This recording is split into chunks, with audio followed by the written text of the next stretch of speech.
Awesome. So what we want to let you know for those people just coming in, if you had a little bit of an experience where you missed part of an episode or it played funny, it will all be live online again after this. So you'll be able to watch it in the future if there were bits that went awry. Welcome back. Can you drop in the chat, where are you zooming in from and what were some of your favorite moments from the series? And we'll open the chat on our end. Perfect. Okay, I was wondering where that. I just let my sis. Oh, we don't have any sound. We have sound. Okay. Can you all hear us? Okay, great. Beautiful.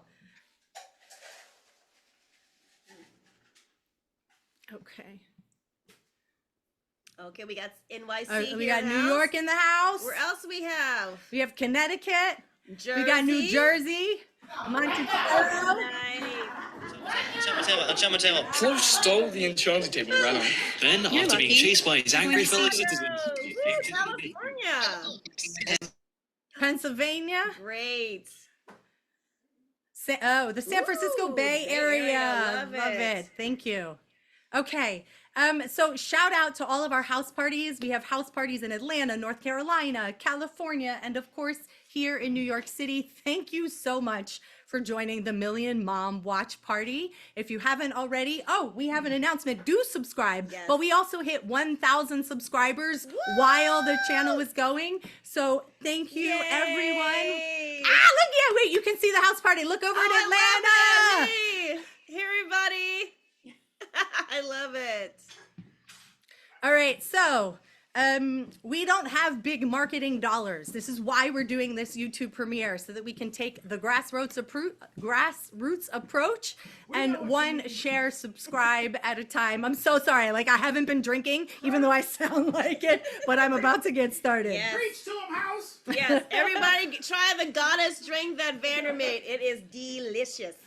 I would love to bring the cast and creatives on so that we can introduce ourselves. I see our director, Clarissa de los Reyes. I see Eric Ruffin, who played Z. I see Jesse Feldberg, who was our sound guy. I see Evan Delgado, who was our animation. I see Niav Kante, who is our Conti, who is our DP. I see Chelsea, who is our marketing assistant. I see Lorraine Rodriguez Reyes, who was one of our producers. Yay, Lorraine! And also an actor. Beautiful. I would love, and I see Elisa Delavere, her stage name, who is also an actor. Oh wait, and there's Jessica Alexander Green, our editor. Can we give a round of applause? Shout out to all of you. Yes, so wonderful. So what I'd love to do is just spend a moment passing the mic to each of these folks. I'll call your name. When I do, please unmute. Share your name, share your role, and maybe tell everybody one of the memorable moments behind shooting Hot Angry Mom. We still will have folks coming in trying to figure out the links. Clarissa, I'm gonna throw you into the hot seat. Our director, Clarissa de los Reyes. Hello. Memorable moments, too many. But I think at the end of the day, it was a crazy shoot. We had so little time, so little resources. But I remember this one time I pulled Mel aside and I said, we have a problem. We don't have underwear continuity. So I don't know if you picked up on that, but 1 minute it's like black underpants and then the other, it's white. And I'm like, Mel, we don't have panty continuity. And Mel said something like, the last thing I can think about now is panty continuity. If people are watching that, then it's a whole other kind of a show.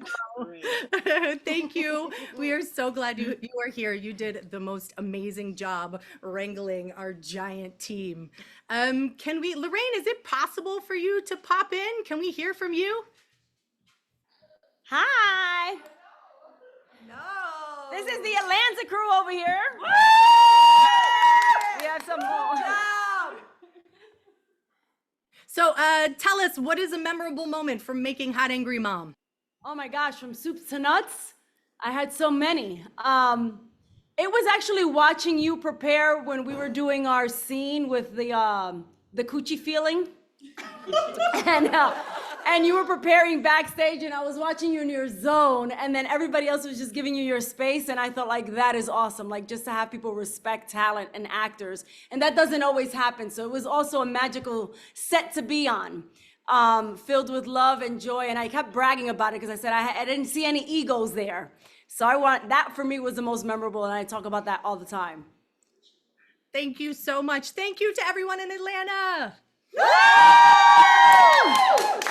Represent. Can we then jump to Jess Alexandra Green, our editor? Hi.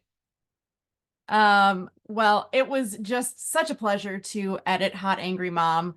I don't know if I have any wild stories because most of the time was either me sitting there alone or talking to Mel and Clarissa about what was going to happen. So we didn't really have any panty issues, but we did have a really good time putting it together and collaborating. And I'm so thrilled to have been a part of it.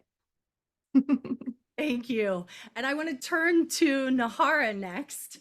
Yes. Introduce yourself. Tell us. Yeah. Hi. For those who don't know me, Nahar Shell, associate producer, as well as, very stern, stiff upper lip school official. Represent the group, huh? Yes, it was a great. I am just happy. You know what? I'll tell you, this is a behind the scenes thing that I actually loved. As associate producer, once we got all the numbers that we needed from the crowdfunding, those of us who did, we all put on crazy wigs or had crazy filters and celebrated that way. So there's a random picture of me as a unicorn celebrating the fact that we got the numbers that we needed to get Hot Angry Mom into production, and it was so much fun. I believe in this product. I told you that a million times.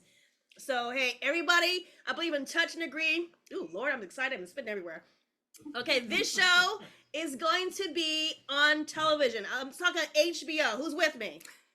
All right, see? Yes, HBO. Hot Angry Mom, HBO. We're making it happen. It's done. Beautiful. Can we jump over to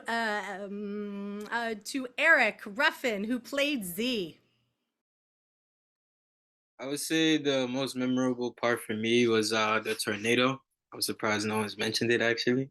I was finishing up my undergrad at the time in Philadelphia and just getting back on the train, and I'm seeing like cars submerged underwater, and halfway like the water's like I didn't know like what was going on. So that was like the most memorable to me, the fact that we were just like really battling against like Mother Nature to, make this film about moms and an actress mom trying to, get this part while her son is plotting on her downfall through social media. But thank you all for watching, and it was great to see this like finally on my computer screen and my TV screen and my phone screen at the same time.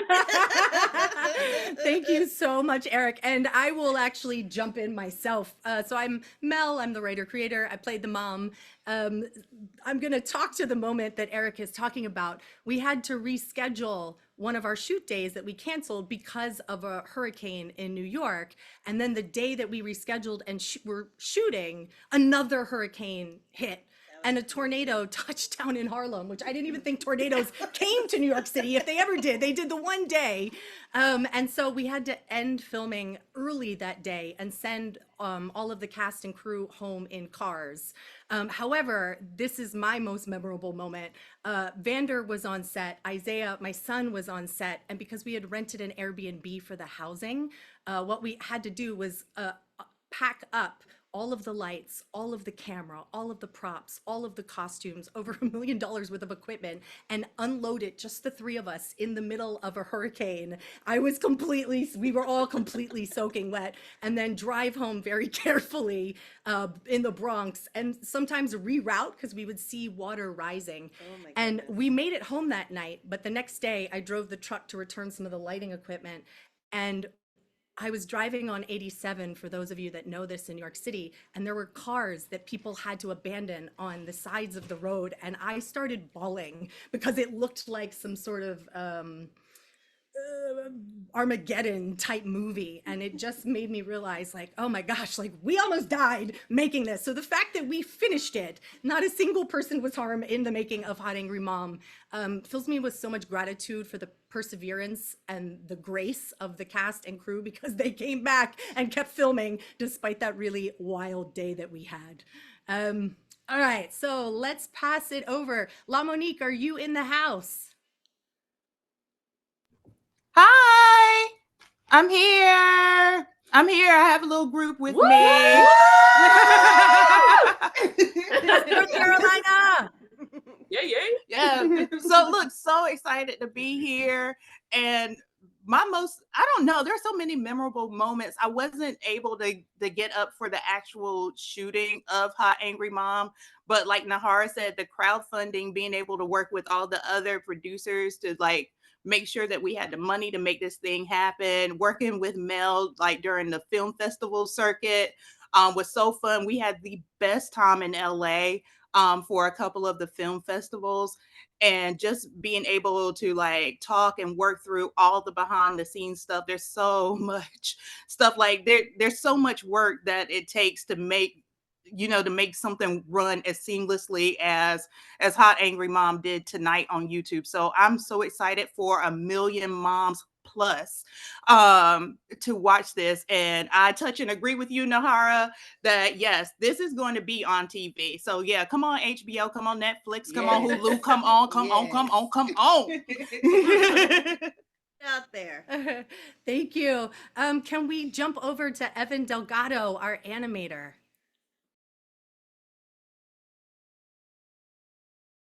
Wait. Hi. Am I there? Yes. Okay. So I was on the post-production since I was the animator, so I don't have any cool tornado stories. I wasn't out in the field, but it was really awesome to work with Mel and Clarissa, the director. I think that was my favorite thing, just meeting up every week and discussing like uh the animation and sort of just going over each episode and figuring out what we can do. And yeah. Thank you. And if anyone has questions for any of the cast or crew members, feel free to pop them in the chat. Jesse, are you ready to be up? Go. All right. We good? No echo. Yay. Hi, I'm Jesse. I did production sound. Lots of great experiences. I want to say two things. One, because I don't think this has been mentioned anywhere else. Mel tried to, and she succeeded because I'm one of two, fill the crew with a female crew. And luckily, I, myself, and the first assistant camera, Ayub, who's not here, were the only two males on set. So I'm like incredibly grateful to be one of those males. I felt like I had to really earn my keep to be like, justify my, non-femaleness on set. But one of my favorites behind the scene moments is because as a production sound recorder, she's loved and she has a mic everywhere she goes. And she figured out that I'm always listening. So if she needed something, she would just talk into the mic. She's like, Jesse, I need water. Or, Jesse, I need this. Or like, and I'd be listening. I'm like, cool. Like, let me get you, whatever it is she was asking for. So I thought that was really fun. Yeah. Thank you. And the first day of set, gotta turn it back up. Sorry, we're all in this room together in Brooklyn. So Jesse showed up with the future of filmmaking is female or something like that shirt on the first day. So we were like, okay, you can stay. Thank you. You're fantastic. And now let's jump over to Niav.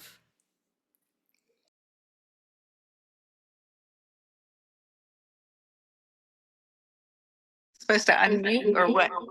Okay. Whoa. Echo. Okay. Hi, everyone.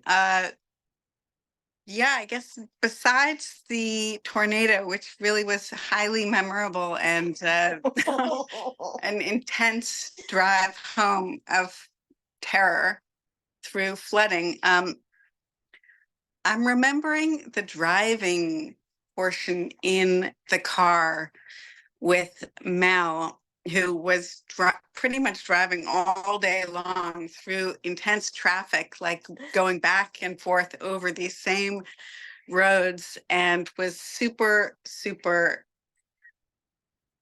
valiant in navigating both traffic and the scenes.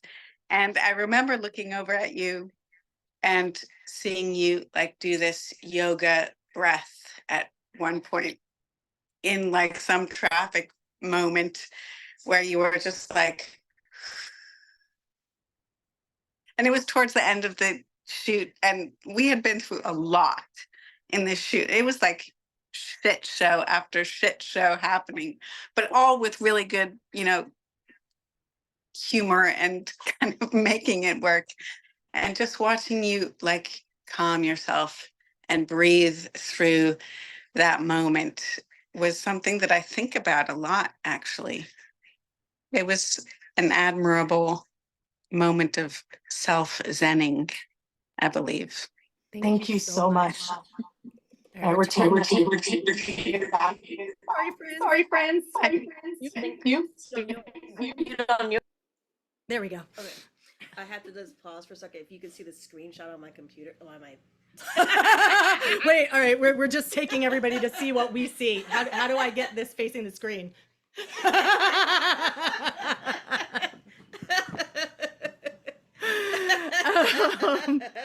I actually want to talk to what Niamh was talking about. So there's a lot of driving scenes, and the way that we filmed them is we mounted the camera in the passenger seat next to me. And we had another camera on the mount. And then I had an earpiece in. I think Jesse was laying on the floor in the back of the car. Yay, Jesse. And then the rest of the crew, like the director and some other folks, were in a follow car. And Nora, who's afraid to drive in Manhattan, was driving her follow car with everyone. And while I'm acting with myself through all of those driving scenes, because the other actors weren't there for that, they're like arguing and talking, and we're trying to make loops in Manhattan and hit the same moments and hit the traffic. And when I break down in that scene, I'm really breaking down because I'm like, cut the lights, just work with me here.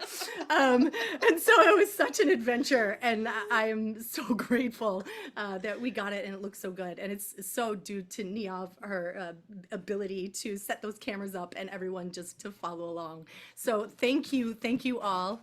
Anyone want to unmute and ask a question of any of the cast or crew members? I'd like to introduce myself. I worked on the project too. It's Elisa. Yes. I'm one of the associate producers. I helped to raise money so that the project could get started. So that was a lot of fun. I've never fundraised like that before. And I just want to shout out to you that you also played Deb, the agent, and you were the voiceover of. I was a voiceover, and I also worked behind the scenes. One of my favorite memories of working on this was fundraising with La Monique and Hera and all the different folks. We had a lot of fun working really long days and nights to get this thing started, to get this baby out there. And chasing you, Mel, behind the scenes at the school, making sure that everything kind of was on track. That was a fun experience. We had a lot of between COVID and natural disasters. It's kind of a miracle that we got this started, and it was really great to see this tonight. And that's all I wanted to say. Thank you. Thank you. And the short video clip of the two of us has done very well on YouTube. People very much. That's fun. Amazing. Thank you. And also, Chelsea, are you in the house? Do you want to unmute and share? Yeah, I'm here. Can you hear me? Yes. Hi, so my name's Chelsea. I joined the project very, very late, like after I had been to film festivals. I worked for a couple film festivals, and I saw Hot Angry Mom screen at the New Jersey Web Fest. And earlier this year, I just decided to take a shot in the dark and just shoot her an email, send out my resume. And to my surprise, she got back to me, and I was like kind of humbled and flattered. And we set up a Zoom call, and we just spoke for a little bit. And Mel was very welcoming and just very, very pleasant experience. And I had the pleasure to help with the assistance for this event that we're having right now. sitting in all the meetings we had over Zoom, setting up the YouTube short posts, the little shorts and all the TikTok reels, queuing that up, doing a little bit of editing for a second trailer, and just seeing it all come together has been really, really cool. I've never been part of something like this specifically. And I know like every day when there is a new post on like the YouTube shorts, I would check in to see like what the views were for that certain post and seeing which ones did better than others. So it's been really cool. Definitely Mel and Lorraine and La Monique, we were all sitting on together during the Zoom meetings. And it was just very welcoming. And I'm sure it would have been just as welcoming had I been there on set. So very, very pleasant experience. Thank you, Chelsea. You're amazing. Oh, thank you. Because of the time, what I want to make sure we do, we have a special guest with us that I'm so excited to talk about some of the themes of Hot Angry Mom. Would you read and introduce? Okay, this is Minna Dubin. She's the author of Mom Rage, The Everyday Crisis of Modern Motherhood. Her writing has been featured in New York Times, Oprah Daily, The Times Sunday Magazine, Salon, Parents, Lit Hub, and Romper. As a leading feminist voice on Mom Rage, Minna has appeared on MSNBC, Good Morning America, The Tamron Hall Show, the BBC, and NPR. Minna lives in Berkeley, California with her husband, 2 kids, and no pets because enough is enough. Welcome, Minna. Welcome, Minna. Hi, thank you so much for having me. I'm so happy to be here and to like get to celebrate like another mom artist doing like your thing around mom rage. I mean, I watched this show and I'm like, this is about mom rage, really. And I just like loved seeing it. And I love seeing like revealing all of the cast and crew and like seeing the artistic process that goes behind this like beautiful finished product. So I thank you all of you for your work. Thank you so much. And I just want to let you know, so Minna wrote a book called Mom Rage, which I read recently. And I wish I had had that book when my baby was a baby. He is now 21, and you saw him. He was an extra in the classroom scene. He was a PA. Gave script notes. He was amazing. Because I think that it would have given me it would have, I think a lot of times mothers and caregivers in general can feel responsible for a lot of things and blame ourselves when things go wrong, and feel like if I just work harder, if I just do more of this and this, then everything will be better. And I think that it causes guilt and shame and anger to come up, under that. And I think if I'd read it, it would have made me think about the systems in our culture, and how not all of it is my fault, but to take, to sort of reframe what I'm thinking. So I would love to hear from you. What is mom rage, and why should people who aren't moms care? Sure. So the definition I use for mom rage is that it's the uncontrolled anger that mothers so commonly feel, and that it stems from 3 things. So it stems from the impossible expectations of modern motherhood. And I just want to like do a little side note that I thought that you actually portrayed the like modern motherhood difference like in comparison with the generation before us really beautifully with the mother scene where the I guess grandmother is like, kids, shoot your guns towards the woods. Like that's what motherhood was the generation before. So it stems from the impossible expectations of modern motherhood and a deep lack of neglect from the societal structures and also from within the family system. Thank you. But it looks like you didn't tie your shoe, right? It looks like that, but there's like all this stuff happening underneath. Thank you. So tell us a little bit about how you personally navigated your own anger to get to a place where you got in touch with healthy anger and it possibly being a positive force. Yeah, I mean, when I first started writing about it for the New York Times, I did not know that it was not just that I had a problem. And so, and I think that your show also is doing that for people. Like it is spreading that gospel of like, you're not alone. There's something bigger happening here. And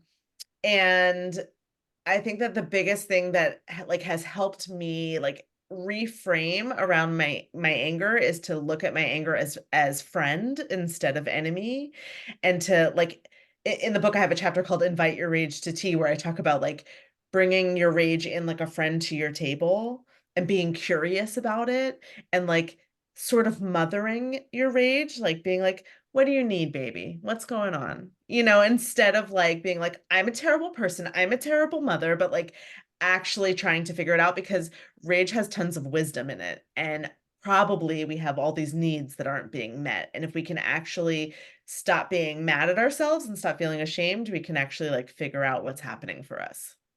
Thank you. What are things that individuals or communities can do to support caregivers? On an individual level, like moms just do so much labor and it's ceaseless. Like on an individual level, if you're someone who like loves a mom or has a friend who's a mom, or has a sister or whatever who's a mom, I would say just like offer to take their kids for a day. Just a full day. I'm going to take them on Saturday. And I know that some people do this already, but like that would be transformative for me. Or like, I'm going to take her, like, why don't you guys all come over for dinner? You don't have to make dinner tonight. I'm going to make dinner, and I'm going to communicate with your spouse about what your kids' preferences are, so you don't have to do all the texting and coordinating. Like, even just that minimal thing would be like such a gift. I actually saw a post today, I think it was on Scary Mommy, of a parent, a father who basically made that his job. He's like, I'm going to set up the play dates and I'm going to engage other dads in being part of the play dates. Yeah. Take on some of that planning, organizing, and break time. And I thought that was pretty great. Yeah, it is. It's so important. Every time my husband does any of that work, I'm just like, yes, thank you. So good. What are some systemic or sort of policy solutions that could make a difference? I mean, I feel like it's the ones that everyone is talking about, right? So it's like paid family leave for both partners, or more partners if there's more than two, for a year. Looking at maternal health as being longer than 6 weeks. Like in the American medical system, it's like 12 weeks. After 12 weeks, you're good to go. You can have sex again. You can go back to work. Like that's pretty much what it is, right? You're like still bleeding back at work. And if we looked at it as a year, we would be thinking about how to take care of moms for longer, and look at them like the goal of birth as having both a healthy baby and a healthy mother, not just a healthy baby, but right now that's sort of the goal of birth. I feel like everyone I know, like myself included, I'm like, oh, my hip hurts. It's been hurting for 11 years. That's when I had a kid. I just feel like there's like not a lot of care for mothers in the medical system in general. Universal child care, so that we don't live in like a system that's either money or mommy, so that everyone gets to just have childcare if they choose that they want it or need it. I mean, those are some starters. Yeah. You mentioned in your book the Build Back Better plan. It didn't actually pass, but there was legislation, a bunch of it, that would have made a difference. Can you tell us just a little bit about what that was? Yeah, I mean, one of the amazing things about the Build Back Better plan is that it was going to give moms a wage. Like, it wasn't like a ton, but it was like they called it a child tax credit, but like we could also call it a wage, low wage, but for parenting, right? And it also was paying more for elder care, which tends to fall disproportionately also on mothers. And so what it was doing was it was looking at how to financially compensate women, and mostly mothers, for the work that we're already doing that goes unacknowledged and unpaid. And so even though like those aspects of the plan didn't end up passing in the end, like it got close. And so I use that as one of the examples of like, every time we do political work to try and pass something, even if it doesn't pass, like that's a building block towards getting the next thing passed. Like it put it in the public's mind. And ever since then, I feel like universal childcare and paid family leave is just like, it's growing. The push for both of them is growing. Thank you. Yeah. Are there things that you would love to share with our audience that you feel like you want people to take away? About mom rage? Could be mom rage, yeah. I mean, I always feel like I wrote this book for moms to feel relief, like to give themselves just like a moment of self-forgiveness and compassion, because there's, all the pictures that we see of motherhood are so saintly that like none of us can ever live up to it. And then there can be like just this deep shame when like you yell or you like get mad or slam a door, like, and it's like, I'm the worst mother in the world, when really it's like you're living in a system where you're doing all the things all on your own, and you're expected to like, be like exercising and like having a life and like all, whatever. So I mean, I think my big takeaway is that like mom rage is super common. Probably all your friends have it and they're not talking about it, and it's not your fault. And, although I'm not saying it's like a good thing and we should all be yelling at people, because no, but like there's a larger structure to it. Yeah. And I sort of want to like show the larger structure, so that we give ourselves just a moment of care. Yeah, and I would also say I really appreciated in your book how you were really talking about caregivers and the verb to mother, because there are people of all gender spectrums and all kinds of situations, and there are fathers who are primary caregivers as well. So it is about a role that people are playing. It's compounded if you are a mother by cultural expectations that are a little bit different, but that Yeah. there's so many people in our culture doing this kind of work, and that it comes at a cost, and that cost is really it's unfair, right? It's not noble. Like nobody wants to like once a year, like, oh, thank you so much, keep on at it. You're like, no, like can we make changes to make a more fair and balanced society? Yes, thank you for bringing that up. That like I definitely use mother, like thinking about it as like a verb of nurturing and like the feeling of being a primary caregiver, and that all sorts of people, regardless of gender identity, can do the job of mothering. And even if they don't use the moniker of mother and use a different, term for themselves. So thanks for saying that.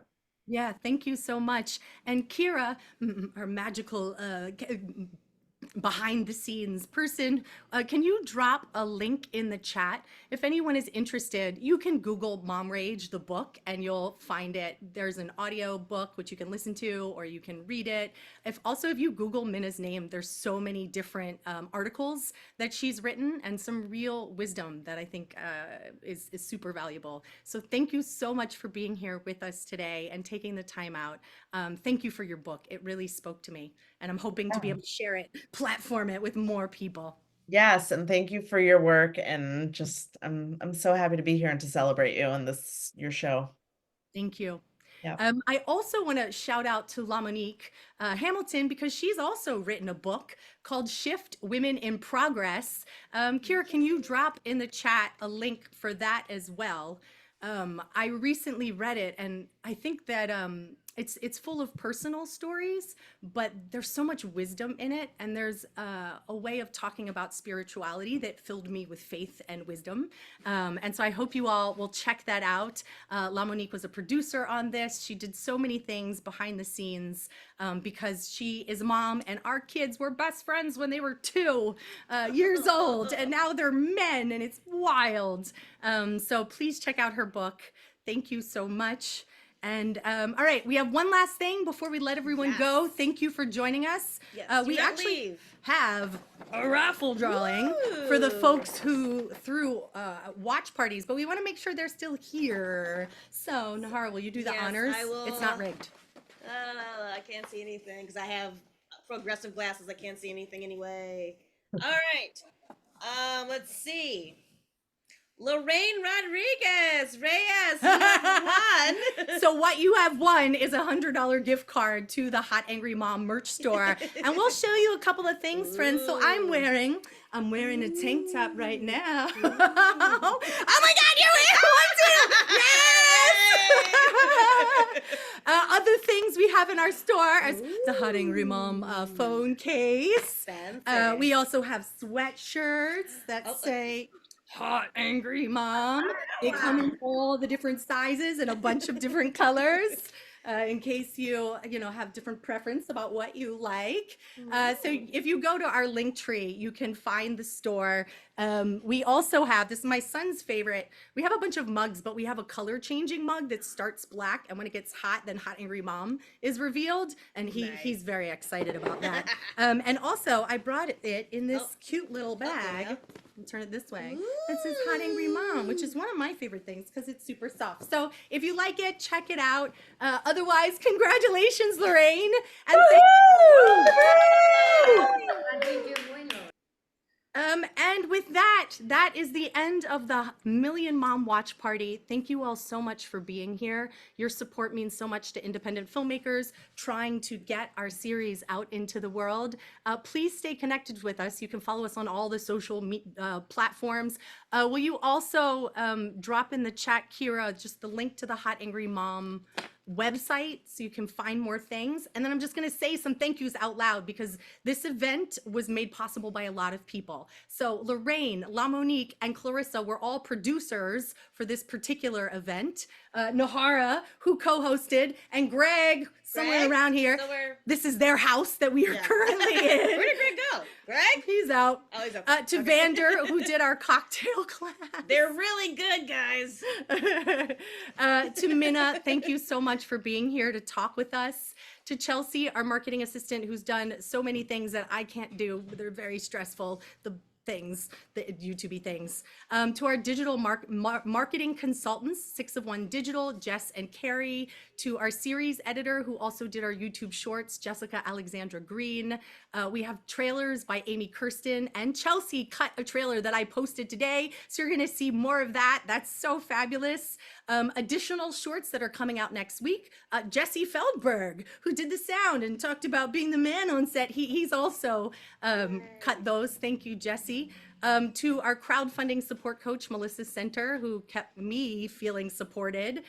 We have some ham art from Polar Force Creative, Josh Strauss, and then Resonate, Catu Puertolano did the YouTube channel art for us. It takes so many people even to do what feels like, oh, it's just a little online screening, but it's a huge community of people working together at indie rates and volunteering to make things come together. Of course, our entire cast, crew, and creatives, especially everyone who participated today. It has been a wild journey. We're so grateful. Our Seed and Spark backers, who got us started with our first 35,000 to go into production, and then Transcend Media, Kira and Leanna, who helped us navigate all of the different links and getting from one thing to the other.